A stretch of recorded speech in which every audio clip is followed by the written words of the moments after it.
আজকে ব্রেকফাস্টে রয়েছে মুড়ি মাখা। মুড়ি মাখার মধ্যে কাঁচা ছোলা মেশানো হচ্ছে আর সেদ্ধ করা ছোলাও মেশানো হবে।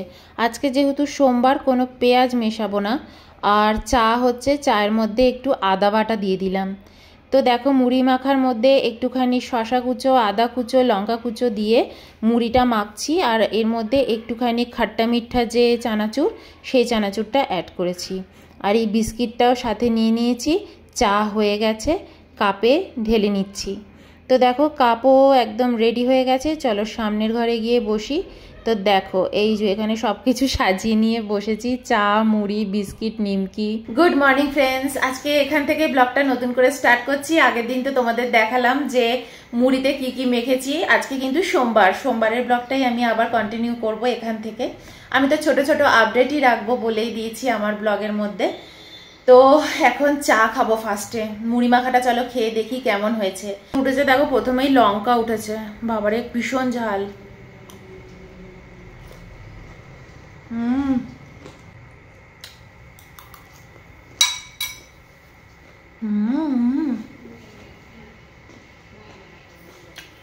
মারাত্মক ঝাল। আর সকাল মানেই শুরু হচ্ছে গরমা গরম চায়ের সাথে। দারুণ হয়েছে গো চাটা। আজকে আদা দিয়েছি, এক্সট্রা করে আদা দিয়েছি, দারুণ। চায়ের সাথে খাবো হচ্ছে এই যে, এটা হচ্ছে সেই কলকাতার অনলাইন থেকে আনা বিস্কিটটা। দুটো হাফ করে রেখেছি, নইলে না শিশিটাতে বয়মটাতে ঢুকছিল না। আর এই যে এটা খেতে না খুব ভালো লাগে গো চায়ের সাথে, দারুণ লাগছে। ব্রেকফাস্ট দিয়ে যখন শুরু হলো, ব্রেকফাস্ট করে নিয়ে একটুখানি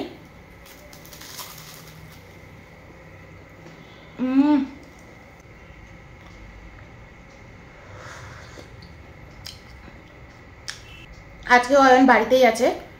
অয়ন এই সপ্তাহে আর অয়ন অফিসে যাবে না, একদিন যাবে। সেটাও যেত না, কারণ ওর বন্ধুদের সাথে একটা লাঞ্চ মিটিং আছে, ওরা সব টিমেরা মিলে খেতে যাবে বাইরে। ব্রেকফাস্ট হয়ে গেছে। তো দেখো চলে এসেছি রান্নাঘরে, সবজিও কেটে গুছিয়ে নিয়েছি। আজকে করব শুক্তো। তো শুক্তোর জন্য কাঁচকলা, পেঁপে, কুমড়ো, আলু, উচ্ছে, ডাঁটা সমস্ত কিছু নিয়েছি। একটু বড়ি অ্যাড করব, আর তার সাথে করব ঢ্যাঁড়স, আলু, পোস্ত। তো এই দুটোই আজকে হচ্ছে মেনু দুপুরের। একটু সাদা তেল কড়াইতে দিয়ে নিয়ে বড়িটা একটু ভেজে নিচ্ছি। এই শুক্তোটাই আমার যখন শরীরটা খারাপ হয়েছিল তখন আমি এই শুক্তোটাই রোজ খেতাম। লিভারের যখন আমার প্রবলেম হয়েছিল, ফাইব্রয়েড হয়েছিল, সেই সময়। কোনো মশলা এর মধ্যে পড়ে না, শুধু একটুখানি পাঁচফোড়ন আমি অ্যাড করব, আর একটুখানি রাঁধুনি অ্যাড করব, আর হিং অ্যাড করব, শুকনো লঙ্কা, তেজপাতা, এগুলোই হচ্ছে মেন ইনগ্রিডিয়েন্টস। এর মধ্যে জিরে গুঁড়ো, ধনে গুঁড়ো, এটা ওটা সেটা কোনো কিছু অ্যাড হবে না। আর লাস্টে একটুখানি আমার ভাজা মশলা অ্যাড করব, যেটার মধ্যে জিরে, ধনে আর ওই গোলমরিচ আমি ভেজে, মানে শুকনো কড়াইতে ভেজে আমি রেখে দিই, সেইটাই আমি শুধু একটু একদম লাস্টে অ্যাড করে দেব। তোমরা যদি চাও না এর মধ্যে তোমরা কিন্তু একটু ঘি অ্যাড করতে পারো একদম লাস্টে, কিন্তু আমি আর অ্যাড করব না, কারণ আমি একটু তেলটা বেশি দিয়েছি আর বড়িটা ভেজেছি, এই কারণে। প্রথমে আলু, পেঁপে আর উচ্ছেটাকে আমি ভেজে নিয়েছি। ওই সবজিগুলো তো একটু ভাজতে বেশি সময় নেয়। তারপর কাঁচকলা, কুমড়ো, ডাঁটা দিয়ে আদাটা দিয়ে দিয়েছি, আদা বাটা। ব্যাস, আর কিছুই দেব না, ঢেকে ঢেকে রান্না করব। নুন, হলুদ আর মিষ্টি দেব, ব্যাস। এছাড়া আর কিচ্ছু পড়বে না, বলতে পারো এটা একটা সেদ্ধ সেদ্ধ মতন হবে। তো এবার একটু ঢেকে দেব। তোমাদের মধ্যে একজন আমাকে লেমন ড্রপস জ্যোৎস্না চ্যানেলে আমাকে জিজ্ঞেস করেছো যে আমার যে ফাইব্রয়েড হয়েছিল সেটা সম্পর্কে যেন আমি তোমাকে কিছু ইনফরমেশন দিই। তো আমি তোমাকে বলেছিলাম যে আমি আমার ব্লগিং চ্যানেলে দিয়ে দেবো। দেখো খাওয়ার চ্যানেলে বসে তো আমি সব কিছু আলোচনা করতে পারি না, ছোট ছোট আলোচনা করে বেরিয়ে যেতে পারি। তো যখন তোমরা কোনো প্রশ্ন করবে না, আমাকে এই ব্লগিং চ্যানেলেই এসে প্রশ্ন করো, আমি এখানেই তোমাদেরকে মোটামুটি উত্তর দিয়ে দেবো। তো আমি শুক্তো রান্না চাপিয়ে দিয়ে চলে এসেছি তোমাকে এই উত্তরটা দেবো বলে। 2021 সালে আমার ফাইব্রয়েড ধরা পড়ে। আমি কিন্তু প্রথমে বুঝতে পারিনি যে আমার মধ্যে কোনো সমস্যা আছে। আমার শুধু মানে খুব চুল পড়ছিল সেই সময়। তো আমি মণিপালে গিয়েছিলাম, তো মণিপালে গিয়ে জিজ্ঞেস করেছিলাম, আর আমার খুব উইক লাগতো, ঠিক আছে। তো আর ছোটবেলা থেকে না আমার এমনিতেই আয়রন ডেফিসিয়েন্সি মানে রয়েছেই। তো আমি মণিপালে গিয়ে যখন জিজ্ঞেস করি তখন ওনারা মানে ডক্টর আমাকে বলেন যে আমার আয়রন ডেফিসিয়েন্সি হয়েছে। আমার আয়রনের খুব মানে অভাব শরীরে, হিমোগ্লোবিনও মানে ডেফিসিয়েন্সি আমার রয়েছে। তো ডক্টর আমাকে বলেছিলেন যে এগুলো তো এমনি এমনি হয় না, আপনি একটা আল্ট্রাসোনোগ্রাফি করান। তো আমি তখন ইউএসজি করিয়েছিলাম। তো সেখানেই আমার ফাইব্রয়েডটা ধরা পড়েছিল। আর ধরা পড়েছিল কি, আমার খুব অনেক বড় ফাইব্রয়েডটা ছিল, 7 ইঞ্চির মতন ছিল, সরি 7 সেন্টিমিটারের মতন ছিল, ভুল বললাম আমি। তো তারপর আমাকে বলেছিলেন যে 6 মাস বাদে আসবেন, অপারেশন করিয়ে দেবো, ইউটেরাস বাদ দিতে হবে। তো আমাকে জিজ্ঞেস করে নিয়েছিল যে আপনি কি বাচ্চা নিয়েছেন বা বাচ্চা নিতে চান। তো আমি বলেছিলাম যে না, আমি বাচ্চা নিতে চাইও না, আর আমি বাচ্চা নিয়েও নি। তো বলছিল তাহলে তো খুব ভালো, আমরা ইউটেরাসটা তাহলে বাদ দিয়ে দেবো, তাহলে ভবিষ্যতেও আর ফাইব্রয়েড হওয়ার বা এই ধরনের সিস্ট হওয়ার কোনো সমস্যা থাকবে না। তো তখন থেকে আমি একটা জিনিস ভেবেছিলাম যে আমি যখন কোনো শরীরে কাটাছেঁড়া করিনি, তো আমি করবোই বা কেন, ভবিষ্যতেই বা আমি করবো কেন। তো এই ভেবেই আমি তখন আয়ুর্বেদ নিয়ে পড়াশোনা করি। কারণ আমি জানতাম যে আয়ুর্বেদে এমন অনেক কিছু আছে যেটা তোমার অপারেশনের করতে হবে না। আর আমি এই অপারেশন করার একদম মানে পছন্দ করি না আমি। হ্যাঁ, আমার যদি অ্যাক্সিডেন্টালি কিছু হয়, রাস্তায় কিছু ঘটে গেল, অ্যাক্সিডেন্ট হয়ে গেলাম, আমার এক্ষুনি সেলাই করতে হবে, স্টিচ দিতে হবে, তাহলে ঠিক আছে, কিন্তু আদারওয়াইজ আমি অপারেশনের পক্ষপাতিত্ব নই। তো তখন আমি আয়ুর্বেদ নিয়ে পড়াশোনা একেবারে স্টার্ট করে দিলাম, বই আনলাম, অনলাইনে চেক করা শুরু করলাম।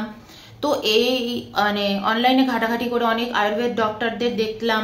তো তখন আমি বিশ্বরূপ বলে একজন ডক্টর আছেন, ওনার অনলাইন মানে ওনার আমি যে প্রোগ্রামগুলো সেগুলো আমি নিয়মিত ফলো করতে শুরু করলাম। আর আয়ুর্বেদের মানে সবচেয়ে মানে বলতে পারো একজন বিশেষ ব্যক্তি, তিনি হচ্ছেন রাজীবই তো নাম। আমি ওই সময় রাজীবজির প্রোগ্রামগুলো দেখতে শুরু করলাম। উনি কিন্তু মারা গেছেন, আর উনি রামদেব বাবার সাথেই উনি কাজ করছিলেন।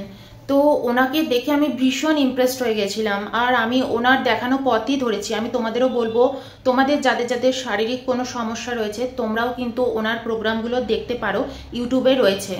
তো আমি ওনার প্রোগ্রাম দেখে এটুকু বুঝতে পারলাম যে আমাকে না একদম লাইফস্টাইল চেঞ্জ করে দিতে হবে। আর এই ফাইব্রয়েড, সিস্ট, স্টোন এগুলো কোনো ব্যাপার না, এগুলো শরীরের মধ্যে নিয়মিত আমাদের গ্রোথ হতে থাকে, আবার এগুলো শরীর থেকে ফ্লাশ আউটও হয়ে যায় যদি আমরা ঠিকঠাক লাইফস্টাইল ফলো করি। আমরা যদি ভাত, রুটি, ডাল এগুলো যদি বেশি পরিমাণে খাই, ফল, সবজি যদি না খাই, তাহলে আমাদের শরীরের মধ্যে রোগ ব্যাধি আসতে থাকে। কারণ যে সবজির মধ্যে ওয়াটার থাকে না, সেই সবজি বেশি ইনটেক করা উচিত না। তো তখন থেকে আমি ফল, সবজি, স্যালাড এগুলোই বেশি বেশি করে খেতে শুরু করে দিলাম। আর এতে আমি অনেক উপকারও পেয়েছি, কারণ সেই সময় আমার হাতের সামনে কোনো আয়ুর্বেদ সেন্টারও ছিল না, কোনো ডক্টরও ছিল না। আর আমি হুট করে কোনো ওষুধ আনিয়ে খেয়ে নিলাম, এরকম আমি চাইছিলাম না। আমি চাইছিলাম কোনো ডক্টর আমাকে দেখবে, প্রেসক্রাইব করবে, তারপরেই যেন আমি কোনো মেডিসিন ইনটেক করি। তো আমি তাই করেছিলাম। তারপর আমার 3 মাসের মধ্যেই আমি এমনিতেই অনেক সুস্থ হয়ে গেছি। কারণ আমি রোজ সকালে বিটের জুস খেতাম, তারপরে তোমার চাল কুমড়ো, যে সাদা যে চাল কুমড়ো আছে না, সেই চাল কুমড়োর জুস খেতাম, লাউয়ের জুস খেতাম, অ্যালোভেরার জুস খেতাম। আমার বারান্দার মধ্যে অ্যালোভেরা গাছও আছে, তো আমি ওইখান দিয়ে অ্যালোভেরা পেরে নিয়ে অ্যালোভেরার জুস করে খেয়েছি। তো এতেই আমি অনেক রিলিফ পেয়ে গেছি। ঠিক আছে। তো আমার যেমন ফার্স্টে পিরিয়ডটা একদম ঠিক ছিল না, নর্মাল ছিল না, 6-7 দিন ধরে পিরিয়ড হতো। তারপর দেখলাম 3 মাসের মধ্যেই, 3 মাস কি বলছি, 1 মাসের মধ্যে আমার আবার সে আগের সিস্টেমে চলে এসেছি। 3 দিনের মধ্যে হয়ে যাচ্ছে, পেটে ব্যথা হচ্ছে না, কোনো সমস্যা হচ্ছে না, আমি মারাত্মক এনার্জেটিক ফিল করছিলাম। তো তারপর আমি 1 মাস বাদে আবার মণিপালে গেলাম, মণিপালে সেম ডক্টরই দেখালাম। তো উনি আমাকে বললেন যে আমি আয়রনটা আমার খুব ভালো মানে হয়েছে শরীরে। কারণ আমাকে আবার উনি চেক আপ মানে করতে দিলেন, ব্লাড টেস্ট এগুলো করতে দিলেন। তো ওতে আমার আয়রন ডেফিসিয়েন্সি একদমই তখন আর ছিল না, হিমোগ্লোবিন শরীরে বেড়ে গিয়েছে। তো এইগুলো আমি বুঝে গেলাম যে হ্যাঁ, আমি লাইফস্টাইল চেঞ্জ করে নিজেকে অনেক পরিবর্তন করতে পারি। আমার যেমন কনস্টিপেশনের অনেক সমস্যা ছিল, সেগুলো থেকে আমি বেরিয়ে এসেছি। তো এগুলো কিন্তু এর জন্য আমি কোনো মেডিসিন আমি ইনটেক করিনি, এর জন্য আমি শুধুই ঘরের খাবার, ফল, সবজি এগুলো খেয়েই ঠিক হয়েছি। তারপর 3 মাসের মধ্যে আমার বাড়ির সামনে আয়ুর্বেদ সেন্টার মানে হয়েছে, মানে এসেছিল। তখন আমি মানে অনেকটা তখন সুস্থই হয়ে গেছি। তখন আমি ওনার কাছে গিয়ে জিজ্ঞেস করলাম, ডক্টর এখানে বসতে শুরু করলো। তখন আমি ওখানে দেখালাম, উনি তখন আমাকে ওষুধ প্রেসক্রাইব করেছিলেন, আমি সেই ওষুধ খেয়েছিলাম। সেটাও আমি 2-3 মাস খেয়েছিলাম, তারপর স্টপ করে দিয়েছিলাম। কারণ উনি আমাকে বলেছিলেন যে এই ধরনের জিনিস শরীরে তৈরি হয়, আবার শরীর থেকে বেরিয়ে যায়, শরীর মানে ওগুলো শ্রিঙ্ক করে যায়। তো আমি সেই অনুযায়ী চলেছি। আমার শরীর থেকে কোনো কিছুকে একদম নির্মূল করতে হবে এটা আমি কখনোই ভাবিনি। আমি শুধু ভেবেছি আমি যেন এনার্জি পাই, আমার শরীর যেন সুস্থ হয়ে যায়, আমার যেন কনস্টিপেশনের কোনো প্রবলেম না থাকে, আমি যেন হেসে খেলে দৌড়োদৌড়ি করে বেড়াতে পারি ঘরের মধ্যে, আমি যেন এনার্জেটিক ফিল করি, আমার শরীরের মধ্যে যেন কোনো সমস্যা আমি ফিল না করি। তো আমার যখন সেটা হয়েছে আমি এটাতেই খুব খুশি। তো আমি বারবার করে চেক আপ করতে যাওয়া, ইউএসজি করতে যাওয়া, এগুলো আমি একদমই করি না। আমার যখন কোনো সমস্যা হয়, লাইফস্টাইলে কোনো প্রবলেম হয়, এটা ওটা আজে বাজে জিনিস আমি খাই, তখন আমার শরীরে যদি কোনো সমস্যা, এতটুকু আয়রন ডেফিসিয়েন্সি আবার শুরু হয়, তাহলে আমি আবার পুরোনো নিয়মে ফেরত চলে যাই। ডালিয়ার খিচুড়ি খাই, ভাত রুটি কম কম করে খাই, আর আমি এমনিতেই 16 ঘন্টার ফাস্টিং করি, তো আমার কোনো অসুবিধা হয় না। আর হ্যাঁ, আমি ফ্রুটস আর স্যালাড তখন অনেক বেশি বেশি করে খাই, ব্যাস। এছাড়া আমি আর কোনো কিছুই আমার শরীরের জন্য করি না। চলে এসেছি দেখো রান্নাঘরে। শুক্তো সবজিগুলো কিন্তু একদম সেদ্ধ হয়ে গেছে। এবার আমি এর মধ্যে গরম জল অ্যাড করব।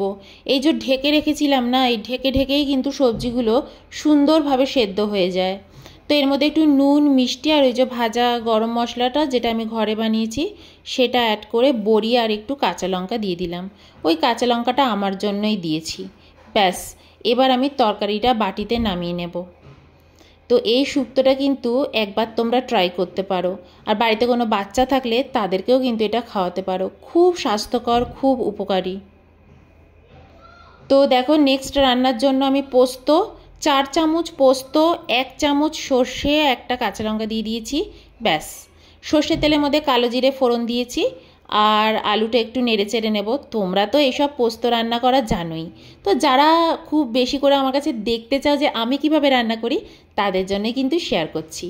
একটা ছোট্ট টমেটো দিয়ে দিয়েছি, ঢ্যাঁড়সটাকে ভালো করে নেড়ে চেড়ে একটু নুন মিষ্টি অ্যাড করেছি, আর একটু হলুদও অ্যাড করেছি। পোস্ততে সাধারণত অনেকে হলুদ অ্যাড করে না, কিন্তু আমি অ্যাড করেছি। অন্য দিন হলে আমি এর মধ্যে একটু পেঁয়াজও অ্যাড করতাম, কিন্তু যেহেতু আজকে সোমবার আমি আর পেঁয়াজ অ্যাড করিনি, একদম সাত্ত্বিক মতেই রান্নাটা করেছি। তো দেখো আমার কিন্তু ঢ্যাঁড়স পোস্ত একদম রেডি। এটা শুধু ঢ্যাঁড়স পোস্ত না, ঢ্যাঁড়স আলু পোস্ত।